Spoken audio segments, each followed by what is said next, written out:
Hey guys, this is Coin Nomad. 안녕하세요, 코인 노마드입니다. 코인게코 마켓캡 1.5% 상승하면서 비트코인, 이더리움 약간 상승하였지만 상승폭이 점점 좁아지면서 하락을 하지 않을까 걱정이 되는 시점에 와 있습니다. 자, 오늘은 인도의 CBDC와 리플의 국장급 매니저 뽑는 얘기부터 하겠습니다. 인도 금융 법안 2022년 미실현 이익에 대해서 30% 암호화폐 세금을 부과하겠다라고 말을 했죠. 인도 정부는 상당히 많이 크립토커런시에 관심이 있습니다. XRP도 그렇고.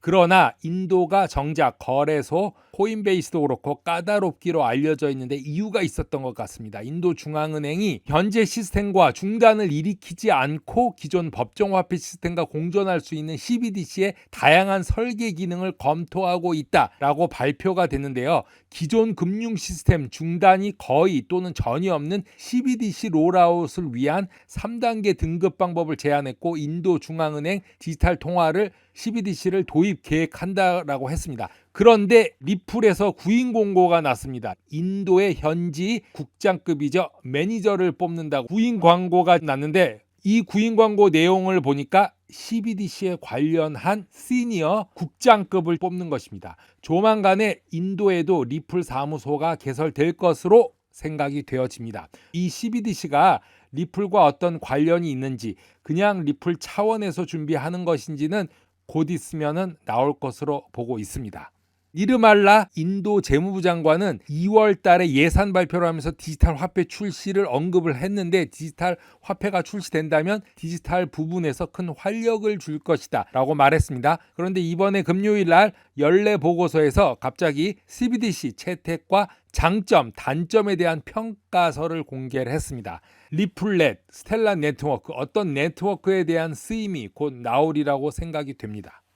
언체인드 팟캐스트의 미국 증권거래위원회의 전 변호사였던 코이 게리슨의 인터뷰인데요. SEC의 크립토맘 헤스터 피어스의 전 고문이었고 SEC 운영에 대한 직접적인 지식을 가지고 있는 게리슨은 지금이 긴장된 시간이 맞고 현재 크립토 산업은 교착 상태에 있는 SEC와의 긴장된 시간 속에 있음을 인정했습니다. 그만큼 SEC가 긴장하게 만든다는 것이죠. 최근 테라 USD의 패깅을 유지하지 못해서 암호화폐 폭락을 일으켰고 막대한 양의 피해를 입으면서 약 400억 달러가 손실된 것으로 추정하고 있는데요. SEC는 정기적으로 리플의 법적 투쟁으로 암호화폐와의 대립을 만들면서 14억 달러 이상의 증권을 등록하지 않은 XRP 리플이라고 말하면서 소송을 제기한 상태라고 합니다. 하지만 중요한 것은 크립토에 대한 미국 워싱턴의 관심이 엄청나다는 것입니다. 마지막 남은 돈의 가치이기 때문이죠.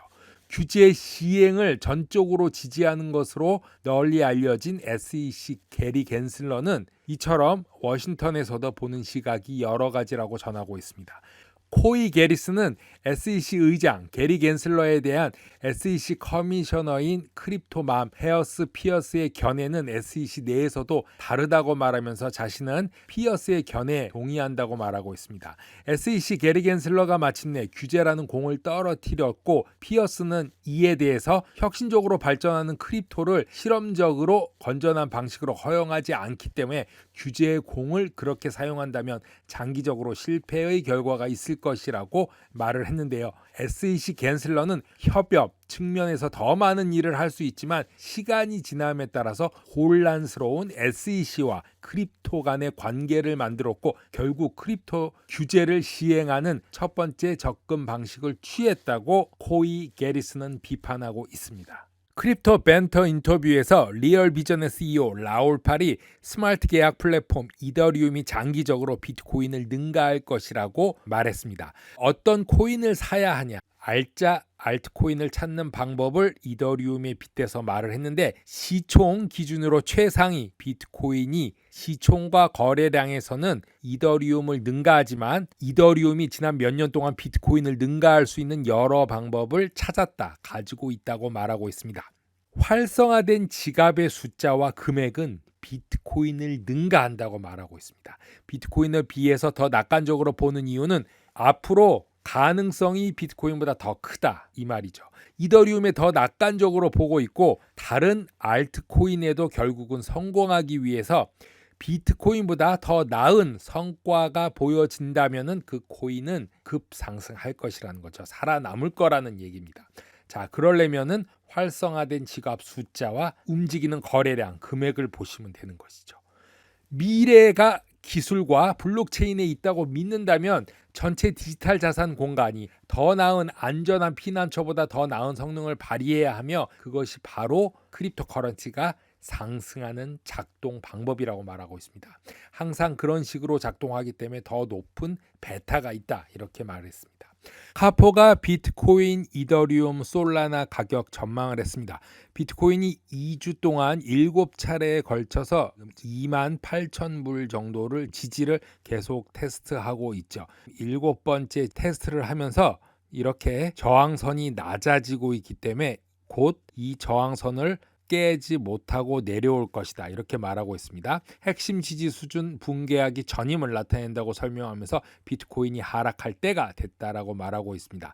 카포가 이전에 말한 것은 비트코인 23,000불, 21,000불 사이에서 바닥을 만들고 반등할 것이다 이렇게 설명했었습니다. 카포는 최고의 알트코인인 이더리움을 살펴보면 이더리움이 1,700불 지점에서 지지를 받지 못한다면은 1,000불까지 1,200불까지 하락 후 상승하는 비트코인과 같은 그런 시나리오를 보고 있는데 1,000불을 보고 있는 것입니다. 솔라나도 똑같이 40불에서 42불 선을 강력히 지지를 받고 있습니다. 저항선이었던 그 점이었는데 예전에 이 정도였을 때 60불 정도면은 사는 게 괜찮다라고 말한 적이 있는데 그 이후로 계속 상승한 적이 있었습니다. 40불 선을 깨면은 비트코인과 이더리움과 같은 시나리오입니다. 하락 후 반등 시점이 20불에서 25불을 본다. 코인의 90% 이상은 없어질 것이다. 98% 이상은 없어질 것이다. 이런 말들이 많은데요. 분석가 펜토시는 알트코인의 90% 이상이 사상 최고치를 다시 방문하지 않을 것이다.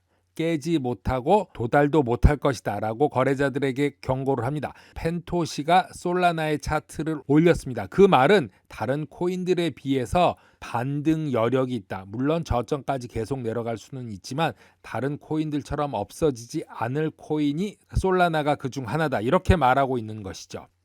주요 지지에 머무르는 동안 스마트 계약 컨트랙 솔라나 플랫폼은 지속적으로 약세를 보이고 있습니다. 하지만 반등 시점 카포는 20불에서 25불을 보고 있는데 펜토시는 42불을 보고 있다.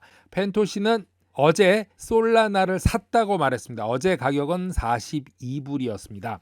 지난 한 달 동안 펜토시가 예상하는 것은 바로 42불이 더블 바럼으로 여기서부터는 상승이 일어날 것이다 라고 해서 여기서 구매를 한 것입니다. 하지만 펜토시는 4-5개월 전에 저점이 21불로 예상을 했습니다. 아마 분할로 매수하게 되면 42불에 매수하고 21불 매수하는 시나리오를 세웠을 것이라고 생각을 합니다. 그러하면서 펜토시는 광범위하게 디지털 자산 시장과 관련해서 왜 내가 솔라나를 42불에 어제 샀냐? 감정이 극단적으로 약세장, 극단적인 약세에서는 극단적 강세로 바뀔 수 있다. 자, 여기서 롱텀으로 올라간다는 것이 아니라 숏텀 70불, 80불까지만 도달하더라도 엄청난 상승률로 본 것이죠. 그래서 암호화폐가 곧 반등할 가능성이 매우 높다. 모든 사람이 끝났다, 죽었다, 0이 된다 이런 말이 나온다면은 대체적으로 하락을 찍고 새로운 시즌을 시작하는 경우가 50% 이상이라고 말을 하고 있습니다. 하지만 염두에 둘 것은 알트코인의 90% 이상은 다시 사상 최고치를 가지 못할 것이라고 한 번 더 강조하고 있습니다. 코인 노마드 오늘은 여기까지 하겠습니다. 감사합니다.